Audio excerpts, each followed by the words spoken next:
আপনারা দেখছেন এখন সময়, আর আমি দেবাশিস রয়েছি আপনাদের সঙ্গে। পশ্চিমবঙ্গে লোকসভা ভোট প্রক্রিয়া শুরু হয়ে গিয়েছে, যার প্রথম দফার ভোট প্রক্রিয়া ইতিমধ্যেই সম্পন্ন হয়ে গিয়েছে।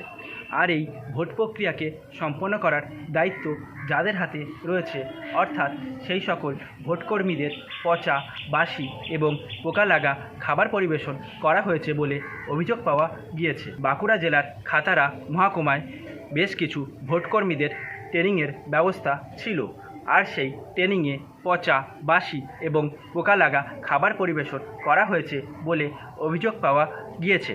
এর প্রতিবাদে ভোটকর্মীরা সেই খাবার ছুঁড়ে ফেলে দিয়ে প্রতিবাদ জানায়।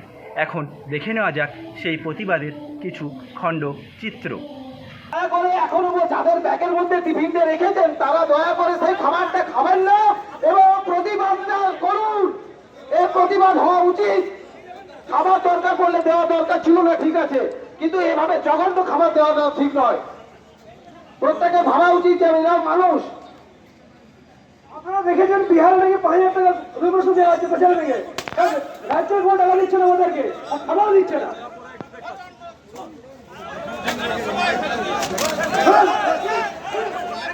যারা খাবার রেখেছেন তারা ছুঁড়ে ফেলুন, এখানে তারা ছুঁড়ে ফেলুন। প্রতিবাদটা ভাষাটা অন্তত কথা বলুন, কথাটা বলুন, প্রতিবাদটা অন্তত জানান এইভাবে। আমরা টেলিফোনে যোগাযোগ করতে পেরেছিলাম ভোটকর্মীদের ট্রেনিংয়ে উপস্থিত থাকা প্রিসাইডিং অফিসার রাজীব লাহার সঙ্গে। এখন শুনে নেওয়া যাক তিনি কি বলছেন। এখন সময় থেকে দেবাশিস বলছি। আচ্ছা বলুন। হ্যাঁ, কি ঘটনা ঘটেছিল একটু বলুন তো। শুনুন, আজকে আমাদের ছিল সেকেন্ড লটে ফার্স্ট ডে, মানে আজকে হচ্ছে আপনার 20 এপ্রিল, ঠিক আছে। তাহলে আমরা 10টা থেকে মোটামুটি 5টা পর্যন্ত ট্রেনিং, মানে বুঝতে পারছেন 7 ঘন্টা ট্রেনিং। তাহলে আমরা ঠিক আছে ট্রেনিংয়ে পৌঁছে গিয়েছি, আমরা প্রত্যেকে নিজে ট্রেনিং শুরু করেছি। পুরো হাতায় কলম ট্রেনিং হচ্ছে। এবারে 1:30 নাগাদ আমার কুপন দেওয়া হলো যে খাবার নেন। 1:30 নাগাদ আমরা মোটামুটি 1:40 এখন একটু আগে হতে পারে, কেউ বেরিয়েছেন, এবার খাবার নিলাম। খাবার নিয়েছি, খাবার নিয়ে অনেকে কেউ খাবার খেয়েও ফেলেছে। এরপরে কি বলছে, প্যাটিস দিয়েছিল। আমি প্যাটিস আর আপনার কেক আর 2টো ভুজিয়া, ওই চনাচুর দিও, আর আমাদের কলা, আর দিয়েছিল মিষ্টি 2টো। তো প্যাটিসটা পুরো আপনার কি বলে খাওয়ার যোগ্য, ভিতরে আপনার ছত্রাক পড়ে গেছে, আর ওখানে নাকি পোকা বেরিয়ে গেছে। আচ্ছা, মানে প্যাটিসে পোকা ছিল, তাই তো? হ্যাঁ, পোকা ছিল। আর কারো ছত্রাক, আমারও ছত্রাক হয়ে গেছে, বুঝতে পারছি, পুরো গন্ধ করছে। তারপর আমরা তারপরে তো সবাই আমরা ইয়ে করছি, মানে কি আমরা জানাচ্ছি, ওরা বলছে না না না। তারপরে আমি তো খুব রেগে গেছি, আমরা এতক্ষণ থাকবো 7 ঘন্টা, কোনো ভাত খাওয়ার অবস্থা নেই।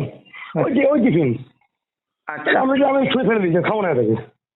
দেখা দেখি সবাই ছুটে ফেললেন যে হ্যাঁ অবশ্যই এটা তো একটা মানে কি বলবো আপনার অমানবিক ব্যাপার, এই গ্রীষ্মে খাবার দিচ্ছেন এগুলো, এবার সেটাও খাওয়ার।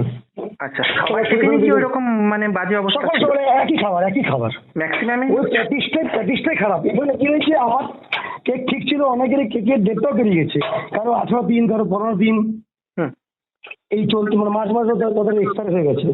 তাহলে এই নিয়ে তো আমরা প্রতিবার জানিয়েছেন। তারপরে আমরা জানালাম, তারপরে আমরা খাবার ছড়ে ফেললাম। খাবার প্রতিদিন জল নেই, ওই জল আছে ওই যে স্কুলে হচ্ছে সেখানে কিছু জল বেরোচ্ছে, আর যে ডাব্বাগুলো জল গরম হয়ে গেছে। তারপরে বলার পরে এসডি ম্যাডাম এলেন। এসডি ম্যাডাম এসে পরে উনি আইএস নেহা বন্দ্যোপাধ্যায় উনি এলেন। উনি ব্যাপারটা বললেন যে হ্যাঁ আমরা মেনে নিচ্ছি, সত্যি 2টো ভুল হয়েছে, খাবারটা খারাপ ছিল, দেখলেন উনি। তারপরে উনি বললেন যে আমরা এফআইআর করবো, যে কোম্পানি খাবার দিয়েছি যে ঠিকাদার। আর ঠিক আছে বললেন। তাহলে আমরা তখন মোটামুটি অনেকেই বললো না আমাদের খাবো কি, আমার তো বাড়ি খাতড়াতে। আমি বললাম ঠিক আছে আমাদের খাবো কি, আমার খেতে পারছে। তা উনি বললেন ঠিক আছে আজকে ট্রেনিং এখানে শেষ, যেতে পারেন, আমাদের এখান থেকে আর ট্রেনিং হবে না। তারপরে যারা দূর দূরান্ত এসছেন তারা তো ধরুন না খেয়ে আছেন। তারপরে আবার ওই এসডিও ম্যাডাম কি পরে আবার খাবারের ব্যবস্থা করেছিলেন? না, খাবারের ব্যবস্থা করেনি, আমি জল আর ইয়ে ব্যবস্থা করেছিলাম, জল আর কোল্ড ড্রিঙ্কস। তখন চলে এসেছি, আমি বললাম আমার খুব খিদে পেয়েছি, আমার চলে এসেছি। ঊর্ধ্বতন কর্তৃপক্ষের জন্য কি আলাদা খাবারের কোনো ব্যবস্থা ছিল? হ্যাঁ ছিল। যারা ছিল ট্রেনার, যারা ধরুন ট্রেনার মানে যারা ট্রেনিং দিচ্ছিল আমাদেরকে, তাদের এসেছিল দুপুরের খাবার। আচ্ছা, তাহলে খাবার ফ্রেশ ছিল? হ্যাঁ, ওদের আমরা খাবার ছিল, আমাদের খাবার ছিল প্যাকেট। ওদের ছিল আপনার ওই ভাত মাংস এইসব জাতীয় খাবার ছিল। আচ্ছা, যে সংস্থাকে খাবার অর্ডার করা হয়েছিল তার সঙ্গে কি এরকম কোনো গোপন বোঝাপড়া ছিল যে বাসি খাবারগুলো এখানে চালিয়ে দেওয়া হবে, এরকম ব্যাপার ছিল কিছু? এটা তো আমরা জানি না, আমরা বললাম এটা কেন হচ্ছে, ওনারা বললেন যে না, যে কোম্পানি বা যেই কর্তৃপক্ষ খাবার সরবরাহ করছে তাদের বিরুদ্ধে আমরা এফআইআর করছি, আপনারা কাল পেপার দেখতে পাবেন, এটা আশ্বাস দিয়েছেন। এটা উনি কর্তৃপক্ষ আশ্বাস দিয়েছেন যে কাল দেখতে পাবেন যে তার বিরুদ্ধে আমাদের এফআইআর করা হয়েছে। তারপরে ওনার যা ব্যবস্থা সেটা পুলিশ নেবে। আচ্ছা, ওই কোম্পানির নামটা জানা আছে কি? যাদেরকে খাবার অর্ডার কোম্পানির নামটা আমরা জানিনি, কোম্পানির নামটা তুমি জানি না, আমরা কোম্পানিতে যাইনি, আমরা জাস্ট ম্যামকে জানলাম যে কি করবো এমনি খারাপ হয়। তারপরে ব্যাপারটা বললাম ঠিক আছে, যদি কোনো কারো শরীর খারাপ হয় তখন আমরা মেডিকেল টিম তৈরি করবো। আচ্ছা, আচ্ছা, মানে উনি আপনাদের আশ্বাস দিলেন আশ্বাস দিয়েছেন উপযুক্ত ব্যবস্থা নেওয়ার। উনি বলে আজকে পেপারে বেরোবে, আগামীকাল পেপারে বেরোবে যে যিনি খাবার দিয়েছেন তার বিরুদ্ধে এফআইআর করা হয়েছে। আচ্ছা, আচ্ছা, আপনি কি প্রিসাইডিং অফিসার পদে ছিলেন, তাই তো? হ্যাঁ, আজকে প্রিসাইডিং ছিল ট্রেনিং, আমি প্রিসাইডিং অফিসার। প্রিসাইডিং অফিসার, আপনার নামটা? আমার নাম রাজীব লাহা।